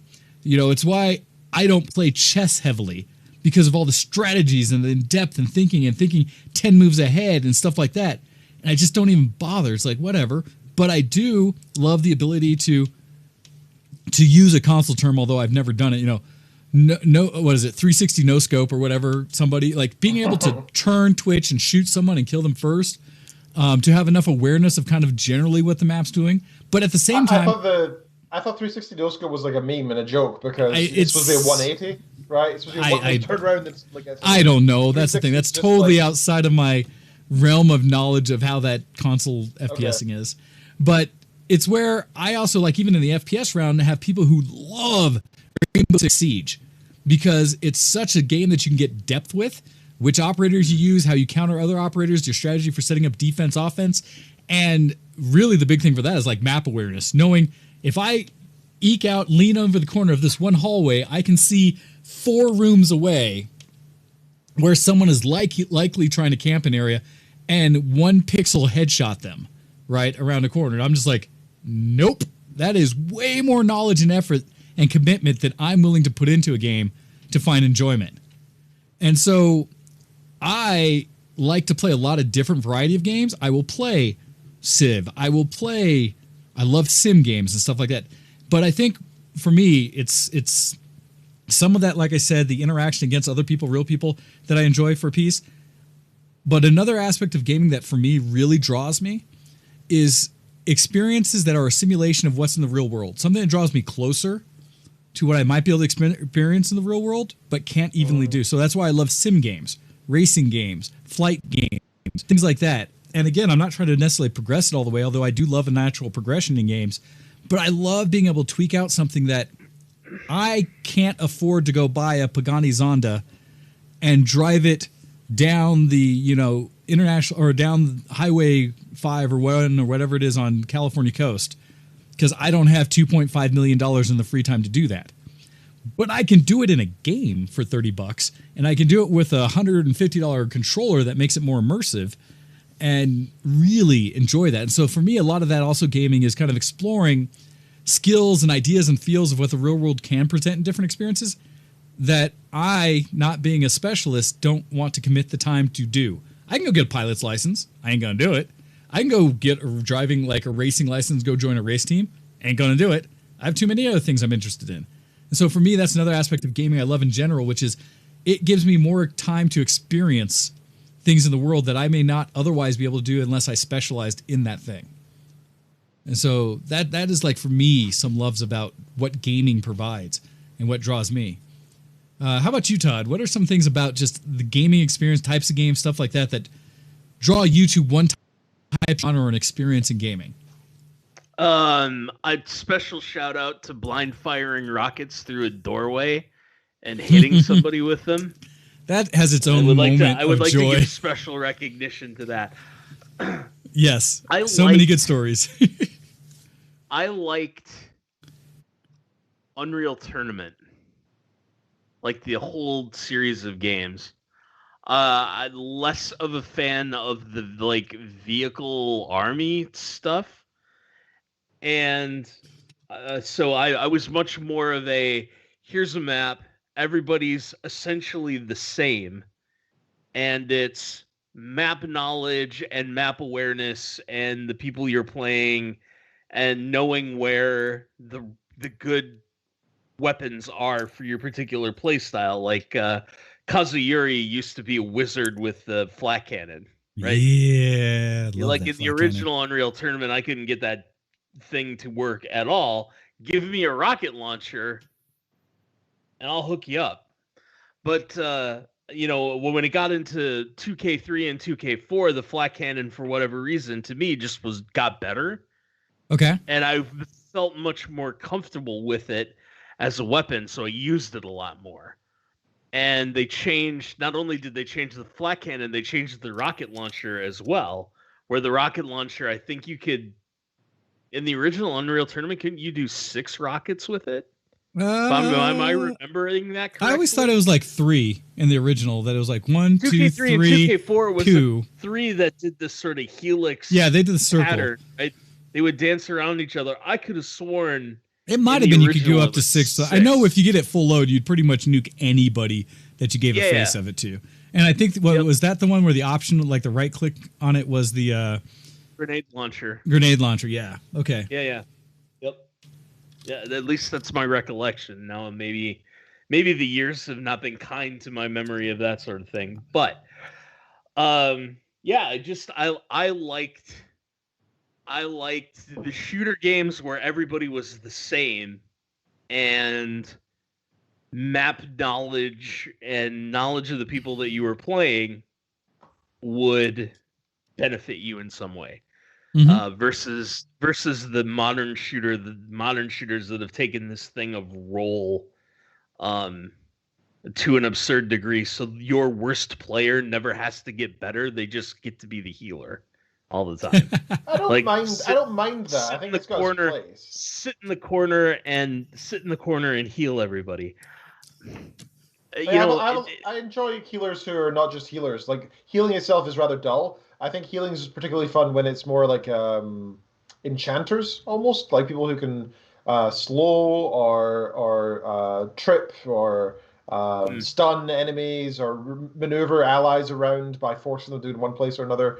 Things like that, I think, is way more fun and adds additional mechanics that can really be game-changing. That stuff's fun. Sure. Pure healers are... I see what you're saying. The people who can play an FPS without having to FPS. That challenge, like you're saying, Todd. But the nice thing is, it's interesting as you talk about that old versus new FPSs, because I've loved some variety of the new ones, like Overwatch, in fact, where there are healer classes and stuff in the progressive... verse kind of modes they have, but a lot of their healers, you can choose ones that are healer-ish or sub-healer, because I would play it and play someone like, I love like Zen, who can throw a heal thing that's a hot on somebody and then just go pew, and as long as he's within range, it keeps healing him, and a debuff on someone else real quick, and you keep bouncing that around while you're doing your attacks, or like Lucio, who's very mobile and does like an AoE heal while still pewing. So I love that some things have expanded it further.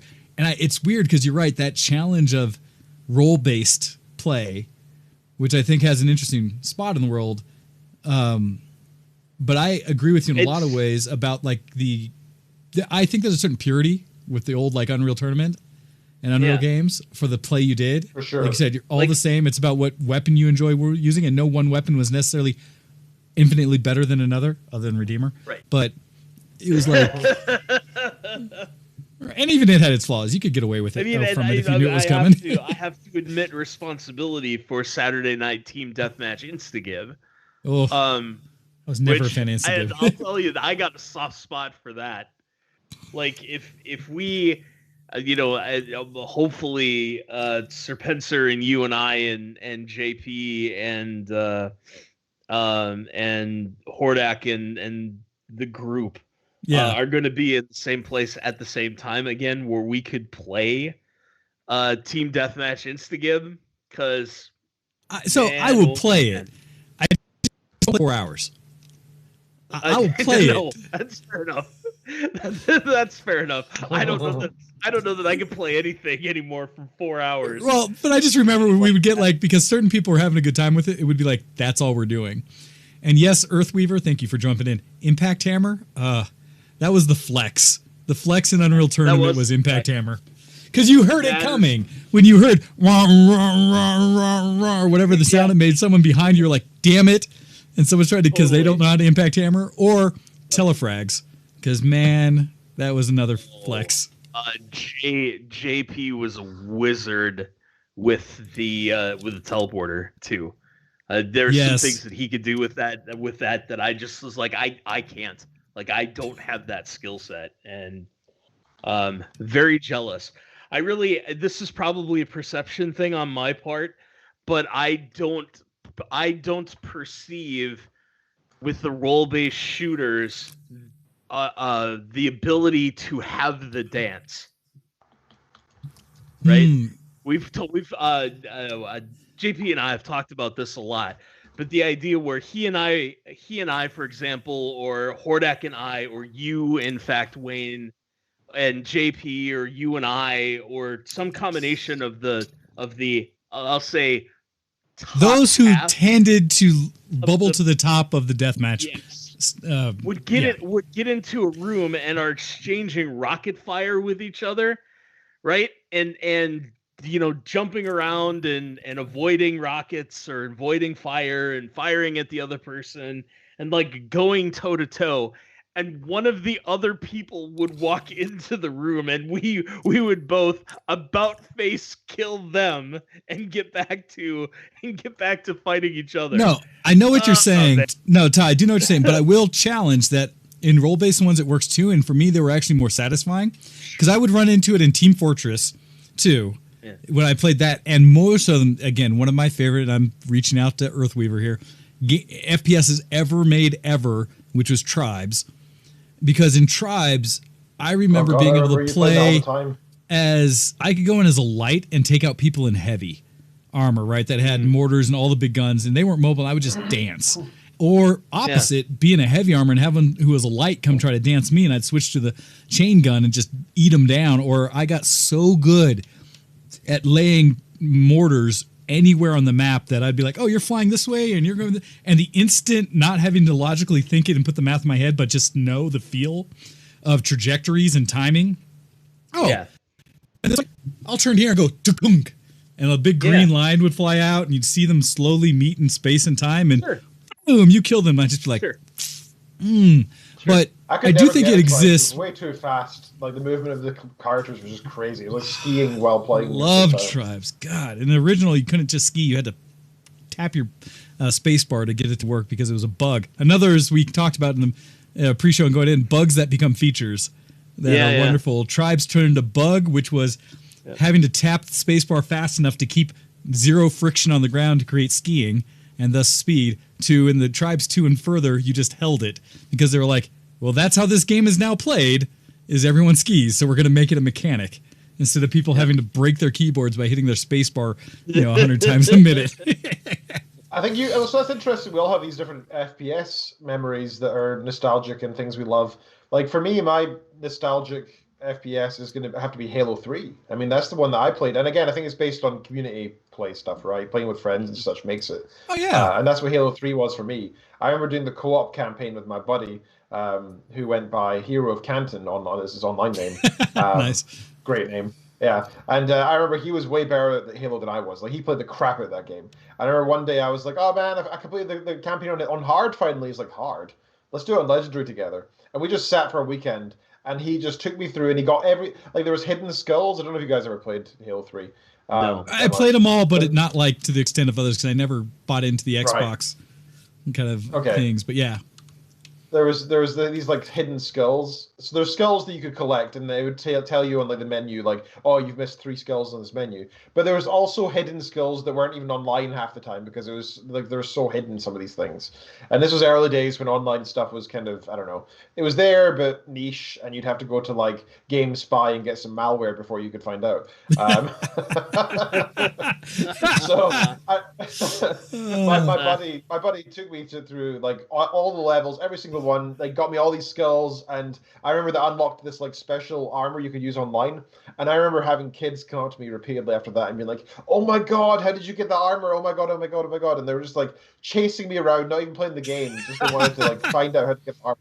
And it was just so cool, such a unique experience, you know. Never mind all the times of actually playing the FPS online. And the amount of fandom that came out of that as well. Like, you guys will remember RB and Chief and all that stuff. All those memes, and Machinima really kicked off from Halo 3. That was really where they started. Hey, much credit given to Red vs. Blue and the Rooster Teeth people taking Machinima to a state no one would have expected.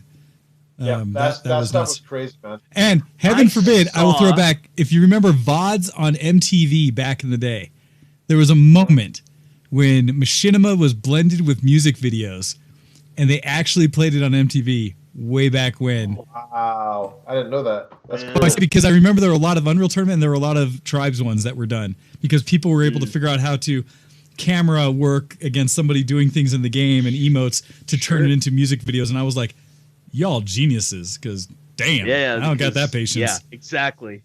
The Machinima before Gary's mod. I saw a reaction video from somebody who doesn't play video games of the Leroy Jenkins video. Interesting. Like, that thing that is practically old enough to drink now. Is like somebody did a reaction video to it, and it's clear that they didn't have context, because I'm watching it and I'm just going like, you know, trying to hold my composure in this. The YouTuber who's reacting to it is just like, I don't get it. Yeah. Well, it's because without the context of knowing, you know, the amount of time and effort a raid in Classic like that took. And the amount of planning and the amount You're right. It's not just that he runs in there. It's that he runs in there when everyone else is like, hey, guys, all right, what we're going to do here. It's the one guy who just gets back to the keyboard and says, all right, let's do this. I know that exact spot. I know people that used to run the Upper Blackrock Spire runs on Ice Crown US that I could get on after work and run 10 of those things in an evening before dinner, would start kicking people if they tapped eggs. Right? Because you don't have to do that fight at all. You can skip it if you're good enough to run past the eggs. You know, the Hunter pulling one of the Draconids out from the final boss of Upper Blackrock, where, you know, a Hunter can, I don't even remember the name of the skill, but it slows. And so as long as there's enough aggro on that Draconid from the Hunter, you can that Draconid will chase you all the way back into the room with the beast. Before the Hunter like feigns death and the thing about faces and turns, and by that time you've killed the other Draconid and are ready to fate. Like, that's how we did that. That's like the proper way to play it, right? That's cool. Like, I used to do the Draconid pull as a rogue.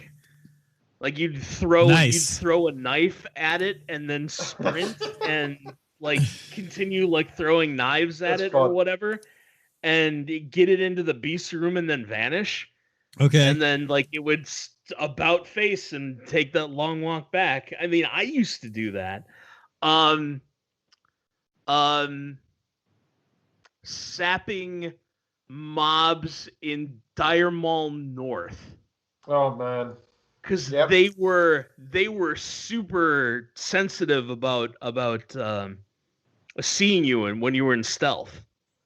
And we ran Dire Mall North so many times that I got really, really good at sapping the ogres, to the point where that was part of the CC. Like, we had a mage who would sheep one mob, I would sap a mob, and then we would, you know, I would sap, then the sheep, and the sheep was what we used to pull with, and then our tank would grab aggro at that point, and then shenanigans would happen. Oh, Our original. Well, so okay, no, but talking about stuff like that, that's kind of the question. Like, but what was it about those experiences that make those games so good? It's the first time. Well, so Like, is that part of it? Is it a novel experience? Yeah. Is it the mix of strategy and like you can come up with these solutions that are not the way the game was designed? The game had enough mechanics that you could come up with new solutions that may have not even been seen in the face of the game before. That was cool. So, ability to attack a challenge without it being the one prescribed from the developer means of doing so. That they gave you enough of a world and like variety of things that you could do that you can figure out your own path through. That seems like a valuable. But I'm saying, is that a draw that makes you love these? Is that you get to provide your own novel solution? Because I hear that, especially when it comes to. No, I think that's a core piece because especially when Todd, you talk about Europa, Ken, you talk about Factorio, things like that. That in those kinds of games, a key gameplay aspect or how you attack the situation for me that I'm observing is looking at the problem and presenting your own take on whatever the answer to it could be. That's not, here's your pick list of 5 options you have, but it's more, what do you want to do? And go nuts with it, right? Right. And so I'm wondering if that's part of it. No, definitely part of it. There's also the fact that sorry, Todd. No, I was simply going to say that there's something about taking the existing mechanics and picking one of them and taking it as far as it can possibly go. Like every possible bonus that you could get to, and this is especially true in Europa, where you can. What's the most extreme one that I can think of? The most extreme one that I can think of is development cost reduction of something like 80%. So every province has development associated with it, and it costs power points in order to increase the development in one of three categories. But you can, through idea sets and missions and policies and all these interactions with all these mechanics, religion, which is why I flipped the Poles Orthodox, by the way, is because you can get a development cost reduction from Orthodox faith. Okay. And you can reduce the amount of power points that it costs to develop a province by like 80% when you stack all that stuff. Oh, wow. And it's just like, wow. And navigating through that, and even if I didn't get, even if you don't get all the way to the 80%, just to do it by 60 or 70%, right? And you just sit back and go, God, wow, that's so powerful. And it's surprising. I'm trying to think of another one that's like that. And of course I'm not going to think of it off the head. Siege ability. So siege ability in Europa is expressed as a percentage. Okay. And essentially what it does when you siege down a province that has a fort on it, you will have X number of days between dice rolls. And it rolls like a D14 with modifiers. And once the percentage on the siege gets above 0, you can take the fort. So at 7%, you have a 1 in 14 chance of taking the fort. Okay. And every time you do a tick, it makes the die roll, and depending on the die roll, something happens which usually progresses the siege, right? So you can stack siege ability with somebody like the Ottomans. This is the most, because they have a specific like 33% siege ability modifier that's only available for like 30 or 40 years in the game. But if you pair that with other siege ability modifiers, you can get the amount of time between siege rolls down to like 6 days. So you're die rolling like once a week to see if you take the fort, and just to watch. If you look at the icons, there's this little meter that fills up every time you're about to do a siege tick, and to see that like like just pop up every 6 days is really something. I think you can max that out at something like 60%, something like that. So it's just like a 60% modifier to the length of time it takes to roll the dice for a siege. Good stuff. And I don't know what it is. I mean, part of what brought me to the game, that game in particular, Europa, is like the intersection, like we were talking about in the pre-show, like the intersection of a bunch of coincidences. Like I'm in Europe visiting these great cities in Europe, and I've discovered this video game that is set mostly in Europe at the same time. And it's like, oh, why were the Austrians like the most important, one of the 5 most important families in Europe in the 1400s? Like, I don't know why that is. And some quick Google searching and watching a few YouTube videos, and then you find out all about the Habsburgs. Stuff like that. So yeah, cool. It's just I really love picking a specific mechanic out of a specific game and taking it maybe not to its maximum, but as far as I can, and seeing what happens. Sure. I looking into that as well. I think that the cool thing about working on these, it's when it's a particularly difficult problem, right? So when you've got a level of a game or a challenge in a game, whatever it is, or a piece of gear that you want to get, and it's really hard to get, be either low chance of drop rate, so you need to run it a lot, or it's just a really hard boss to get from, or whatever it may be, right? So you eventually work out some cool strategy to get to it, and you start finding like a mechanic that you can abuse or whatever, or just a strategy that works well and you use it again and again. And then you have, I think the rewarding part for me is being able to show that, right? Being able to either when you're with friends and you're playing an FPS together and they're like, holy crap, how did you do that? Right. You take out the boss in like two hits or something. They're like, oh my God, that took me 3 hours. How did you do it in 10 seconds? Because they do something stupid. They're just running around trying to gun it down, but you found out that you can actually, I don't know, snipe its head from far away or something and get 90% of the health off in the first hit or something. Yep. But it's the same in WoW, right? You complete Molten Core or Ubers or whatever for the first time, and you get that staff that you wanted, Yep. And you're walking around Ironforge with that freaking staff or those flaming shoulders or whatever. Yep. Or imagine even better. Think of Sulfuris or Thunder Fury or something, something super showy, and everybody's like, "Oh my God!" And then you really feel like you've earned something. Yeah, really when people are fawning after you, like, what? The only experience I ever have had with that was in League of Legends, and that was credit back to Octil and Hordak versus the World through the subscriber drive on that, getting 500 people to subscribe under me to League of Legends. And getting the gray Warwick skin that eventually I was mad because they made it so you could buy it elsewhere. But for so many years, I was able to pull up that skin whenever I would get Warwick in an ARAM or just play him at all. I'd put the gray skin on. Almost every match back in the day, I would get someone commenting like, holy crap, what is that skin? How did you get it? Because it wasn't for the longest time available in the regular store.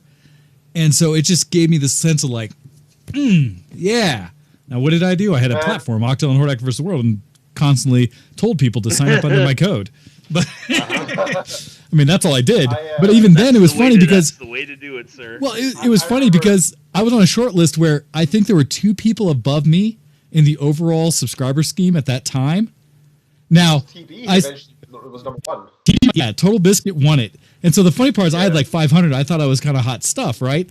I forget who else was above me, but they had a couple thousand, and TB had like tens of thousands. Like TB broke every record to the point where they had to put a character in that was supposed to be on behalf of him, and they didn't really ever fully do it. But no, they added an item. The item Total Biscuit Regeneration, right? And so that's where it was like, oh, they fell apart because they were supposed to work with TV to make an actual character. But I remember being part of that and being on the list of top couple. And so I had gotten so much stuff in game, and I could showcase in game with my skin, and people were just like, holy cow, how'd you get it? And that was a huge flex for me. Now, we've talked about some of the things that draw us into these games. Ken, you were bringing up some with like that ability to customize and do something to showcase.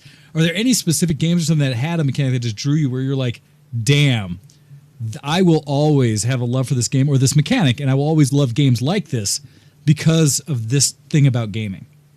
Not the mechanic, but I kind of want to just tie on to this similar story that you just had about the thing you get to show off. For me, my one was that I remember when, well, back in Classic, I used to play and just do a little PvP, and it's not a big deal nowadays. But like back then, it was just people did PvP sometimes, and when you played in Classic, it wasn't like it was a special thing. You just played the game like everybody else. Then nowadays, to say you played in Classic is kind of a rare thing. I mean, people who still play. I don't think many people are still around who used to still play back then. Sadly, I now play on a US account, so I don't have access to prove it anymore. My EU account, however, I have titles like PvP titles that you cannot get in the game at all anymore. So I have things to say like I'm a knight, like I can go around with Knight Commander and such. And you just cannot get that. That does not exist in the game otherwise. And people have said to me like, "How the hell did you get that?" And I'm like, "Oh, I just played PvP like 10 years ago, like 12 years ago." When the game was out, because that's just it's nothing. I didn't do anything particularly impressive. I'm just old, I guess, but at least but it still makes me feel good that people were like, "Oh my god, that's so cool." To be fair, I also had Baron Rivendare's mount, and I got it back before the drop rate was changed. Originally, it was 0.01% chance. Yeah. And I got it. Yep. Nice. Well, and so here's the other thing. More to be a car accident than that.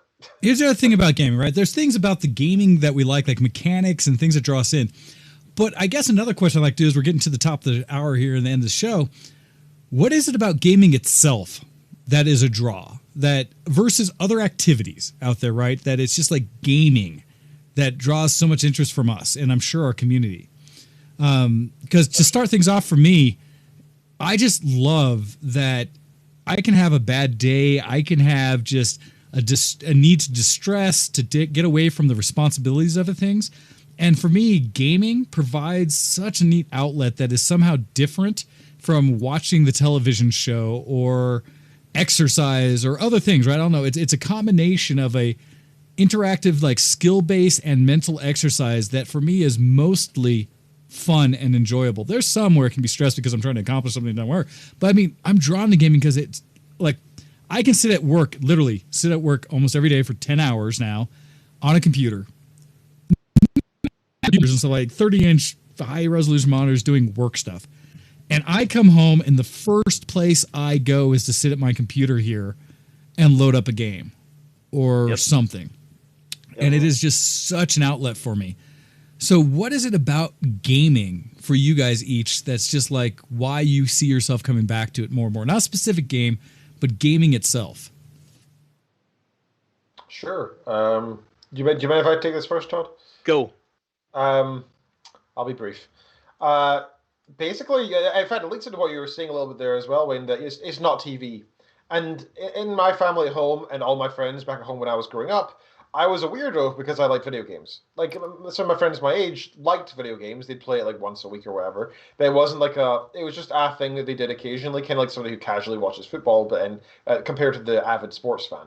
To me, video games were the thing to do. I didn't care for TV. It's always been a background thing for me. And even now, like, I can only watch maybe like an hour or two of TV a week. And I'm like, all right, that's probably enough for me. I need something that I can actively interact with. Otherwise, I get kind of bored. Not so much with books. Books are different, I would say. But with TV, it's just too passive, and I just can't enjoy it. But with a video game, it's the same experience, except you get to interact with the world, and you get to change the story. And that is something that's so fun. It keeps your mind engaged. You can actually think about the problems you're experiencing, and all that stuff. And I love that. That's the thing that draws me into games. Is my first thing is that it's an active. Not active as in physically, but mentally active thing that I can. It's interactive. Yeah, it's interactive. How about you, Todd? Oh boy. So interactivity obviously part of it. So we definitely share that. Power fantasy. Well, I mean, I'm never going to I am never going to be Holy Roman Emperor. Right? Right? Yeah. Hey, never say never. Not going to it's not going to happen. I am never going to be Pope. I am never going to be I'm never going to be a sovereign any place. It is unlikely that I'm going to marry into a royal family anytime soon. Right? But I can adopt the role of that and unify Scandinavia or unify the Holy Roman Empire under a single banner, or smash the Ottomans, or anything like that. I will say also that I'm a math guy, and there are not many things that you can do as that sort of tap into that math guy thing that don't feel like work. Like Gotcha. I can do proofs and I can do analysis, but I do analysis all the time, right? And come up with ways, like get handed a problem. Here's a problem, go solve it, right?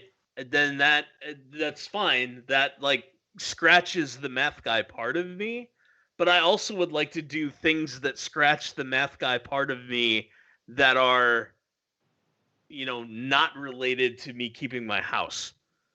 Yeah.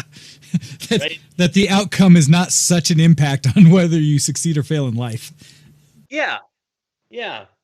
So I also like that bit of it. I like the optimization parts of it. I really do. Excuse me. I really do. I like to see the interaction of mechanics in. I like to see mechanics interact with each other in creative ways. The idiot savant builds that I've sort of borrowed and iterated on in Fallout 4. I just like this should not be real. And for a while that build, the power is way behind the power curve, but there's a point where its relative power level goes almost asymptotic to the point where it's just like, okay, this is now broken. Reverse pickpocketing grenades, reverse pickpocketing grenades in Fallout 3. Like, absolutely hilarious. Another build that starts behind the power curve because you're dumping all of your skill points into stealth and explosives, right? But as soon as you get to the point where people can't see you, the power curve on it just goes insane. Like, I don't know what it is. There's just something about that resonates with the optimizer math nerd in me. I get it. I agree completely. I feel that too. It's like how you can really enjoy just grinding in something that's really dull in a game, like grinding an area way too much in the early game, because you know the next region's hard. Then you walk into the next region and then you just you look at somebody and it explodes into a fine paste because you grinded too much. I used to do that in Pokemon, right? I would do that in Pokemon. I'd grind so hard my first like 2 Pokemon before going into the first gym. I would go into the first gym and my Pidgey would be like level 32 going against level 6 Geode or something. And it would just, obliterate the enemy team. So a buddy of mine in Phantasy Star 2 maxed out the because the max level in that was level 50, maxed out the first 2 characters you get before you go to this desert island where you fight a clone of the one of the characters. Okay. So she essentially ends up fighting herself. Well, at level 50, it's like a 1-shot or a 2-shot. Like 2 rounds of combat and the fight's over. And we That's did fun. that just to see what would happen. Like what happens, because technically that character is supposed to die in that fight, and then you have a full party, and it's sort of it's like the first boss fight. So we did it just to see like what happens. So as it turns out, the character still dies. You just don't have the boss fight, and you get all the loot. Oh, nice. Yeah. So that's kind of a good way of doing it. This is an interesting. Yeah, I would not. You don't want to do that. You really don't. It's not very much fun grinding. And I even came up with a way that I think you could do it pretty relatively fast. I say that in air quotes. It's a very relative term compared to other means. Well, because there are these mobs that replicate, and they all give the same experience as like the base full HP. But when they replicate, they split their HP in half. Okay. Well, eventually their hit points are going to go down to 1. Right? And so you would just sit there and defend until they replicated to a full 3, one-shot 2 of them, defend until the thing replicated again. Well, and I think you could do that infinitely. Like, I never tested it because I never cared that much. But in theory, you could get infinite experience points that way. Oh, geez. Again, in theory. Yeah. Like I said, never tried that. But but it could be something that you could do. Nice. So before we finish, Wayne, what about you? Well, I talked about some of it, right? That I love the interaction, the escapism, all those things. The being able to interact with people in just a limited scope that I control and that I can walk away from as soon as I choose to. I love that. It's what also generates like why I go to certain games over others. There are times I love the single player because I can play at my pace and get the experience I want. I do like the new trend with some open world games of playing the character how I want, because for me, I have forever imposed my own self into the game. Yeah. I have always made characters that look like me. I have always reacted to situations pretty much how I would react to. It has been difficult for me to do the like projection of I want to play the evil character this time. I want to play the whatever character this time. That's always tough for me because I always find myself going the one route. And so because of that, I don't have much replayability, and I'm realizing I'm okay with that. I just tried in a different game, a different engine, a different world, my same play. And so it's a little bit that I enjoy experiencing. And it's funny because of that also, there's games that I've just never really given time to. Things like I have still sitting on my desk here, Kingdom Hearts that I want to get into, and I realize I really do not care about the story. And the stuff that I see all these other people lose their minds over, and I'm like, it has an okay mechanic, and I like the shiny Disney characters. That's why I played the whole thing of Kingdom Hearts that it's a bad story. Isn't that like a thing? Like it's a hot mess. In that it is one of the most convoluted. Just making sure. It is a Final Fantasy in a Disney world, which means the story is garbage. Well, I won't say it that way because a lot of people love the story, but it is one of the most convoluted, nonsensical spiderwebs of storytelling that ever exists because those people are insane who write it. But like for me, it is a lot of what you guys have said about being able to experience things I otherwise wouldn't. Like Todd said, I'm never going to be the professional race car driver or the pilot or those things, but I can test those skills and understanding in games. And I don't know, there's such a variety of experience that games provide that I absolutely just jump into. I love. Just like with technology in general, I will never be able to touch, feel, do every type of technology out in the world. But man, if I don't love seeing it, knowing it exists, and having a little bit of knowledge about it. And so in the same way of games, like I will touch, feel, play so many different ones to have some experience in them. And I love that. And so it is such a good escapism, a good, like also I know in my core thing, it's accomplishments. My life is better when I finish projects, when I set out to do something and I succeed at it. I am a better person. I am happier, right? Yep. Games give me micro goals. Things I can accomplish in a short amount of time, and when I do, damn it if I don't feel amazing about myself for that little moment in time.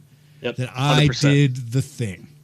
And sometimes it's bigger, right? I did the thing that took me 30 hours to do the thing because I was doing all these little pieces up to it.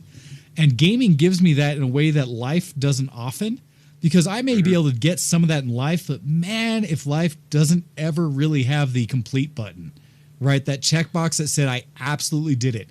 Like life always seems to have a caveat or something else you have to do along with it. It's never quite really accomplished. And so I get micro goals out of life, but man, if games I can't do I finished and I'm done and all good, right? And I can walk away with it with that satisfied finish. So for me, those are just aspects, and there's more than that, but those are all pieces of what I love. The fact that gaming constantly gives me two of my favorite things: shiny new experiences. I'm like, what? That's even possible? And rosy tinted nostalgia of, wasn't that amazing? Indeed. I get both in gaming. Yeah. All right. Agreed. Guy, you just got me thinking about the first time I played the wireframe Star Wars, or the the arcade Star Wars with the epic grip that was unlike any other arcade controller at the time, because it wasn't a joystick and it wasn't a mouse ball. It was two-handed, rotate with your wrist up and down, and turn like a mechanic to go. I can only think of one other game with vector graphics that were color at that time. And the only other one that I could think of is Tempest. I was gonna say, because Tank wasn't, or whatever that one was, right? The one Battlezone was Monochrome. Yeah, Monochrome vector graphics. Yep. Yeah, you're right. Tempest. I think it was Tempest, and I think Star Wars was like the second. Star Trek was also vector graphics. I don't know if I played that one. You were the captain of the Starship Enterprise, and you were shooting down Klingons and saving the starbase. But it was original series cast. Okay, because Asteroids didn't, and I'm trying to think other vector games, but yeah. So, oh man, right? And here's the joy of it, right? Gaming has also existed throughout most of my life. When I talk about gaming, I started video games in somewhere around 1981 or 2. Whenever my family got our Atari 2600 and then our Apple II Plus. I started PC gaming in 1983. And so from then I've been doing it. What I'd love for all of you, as Ken is wrapping us up with all the notes here in the text or in the chat, we really do want to know what you guys love about gaming, because I think pretty much everyone who watches this show is a gamer in some form or another. And we would really appreciate and love to know, what do you like about gaming? What brings you back? What are genres and the aspects of those genres that make it epic for you? I want to share those in an email next week or in the following when you guys respond to us of not just what we love, because you've heard our pieces and we might have captured some of what you guys love, but I really want to hear your joy and things that bring you into gaming, why you go back, what you're looking forward to in new games, because it is those things about it that just are like, thank you, right? And shout out to all the game developers out there that give us our joy. So please email us in at at VtWShowX@gmail.com. We want to hear from you and share some of your love to the world as well. It's time for us to close. We're definitely past time. I will be jumping into the Discord afterwards, so if anyone wants to jump in the Discord and chat with us, it's on our screen right there, just below and to the side of Todd's screen there, the discord.gg/ our code there of 4, was that Alpha Foxtrot Sierra Niner Charlie 2, to get into our permalink for getting to our Discord at the VTW Gaming channel. Come chat with us. We'll be in there in the ShowX channel for anyone who wants to come chat, or at least I will be. But with that, we'll be good. We'll end the show. Ken, can you take us out? Oh, of course. You have listened to ShowX live on twitch.tv/VtWShowX. Thank you so much for listening, and we very much appreciate it. You can find all of our links for this show on Linktree. The link is in the chat. It's linktr.ee/ShowX. That's linktr.ee/ShowX. That includes our Twitter, our Instagram, our subreddit, etc., etc. It's all in there. We have a sister show that's kind of hosted by myself and my wife, and it's kind of part of ShowX in a weird way, because we're all part of the VTW family. Yeah. You can find that by clicking on my chat icon thing here. here, Where My Pro's At. Just click on that and subscribe there. I waved in the channel there. And you can follow there, and we're on every single Wednesday at 6 p.m. GMT. 6 p.m. EST, 11 p.m. GMT. So go subscribe and follow, or however it works on Twitch. You can also find all of our links for that show on linktr.ee/where my pro's at. That's linktr.ee/where my pro's at. This week we're reviewing My Best Friend's Exorcism. This is a community choice.